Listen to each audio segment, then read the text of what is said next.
அது ஒரு கோடைக்காலம். வானம் நீலமாக இருந்தது. சூரியன் கடுமையாக சுட்டெரித்தது. வனமெங்கும் அமைதி நிலவியது.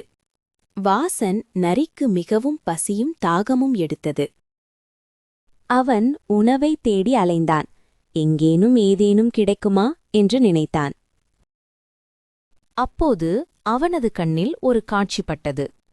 மிக உயரமான திராட்சைக் கொடிகளை பார்த்தான். திராட்சைக் கொலைகள் பளபளப்பாக இருந்தன. திராட்சைகள் மிகவும் கனியாய் காணப்பட்டன. அவை ஊதா நிறத்தில் தொங்கிக் கொண்டிருந்தன. திராட்சை சாறு மிகவும் இனிமையாக இருக்கும் என்று வாசன் நினைத்தான். உடனே வாசன் குதிக்க தீர்மானித்தான். திராட்சையை அடைய அவன் துள்ளினான். ஆனால் அவனால் அவற்றைத் தொட முடியவில்லை. இன்னொரு முறை முயற்சி செய்வோம் என்று முடிவு செய்தான். ஆனால் அவனால் அவற்றைத் தொட முடியவில்லை. இன்னொரு முறை முயற்சி செய்வோம் என்று முடிவு செய்தான். அவன் தன் முழு பலத்தையும் திரட்டி குதித்தான். இன்னும் கொஞ்சம் தூரம்தான் தேவைப்பட்டது. வாசன் மிகவும் கோபமடைந்தான். இப்போது ஓடி வந்து குதிக்க திட்டமிட்டான்.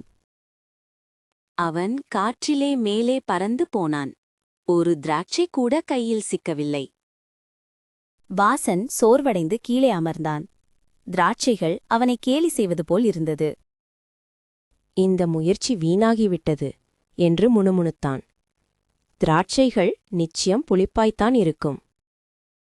நல்ல திராட்சைகள் இவ்வளவும் உயரத்தில் இருக்காது. அவற்றைத் தொட்டால் கூட புளிக்கும் என்றான்.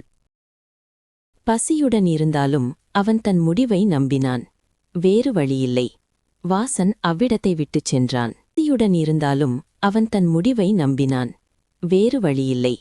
வாசன் அவ்விடத்தை விட்டுச் சென்றான்.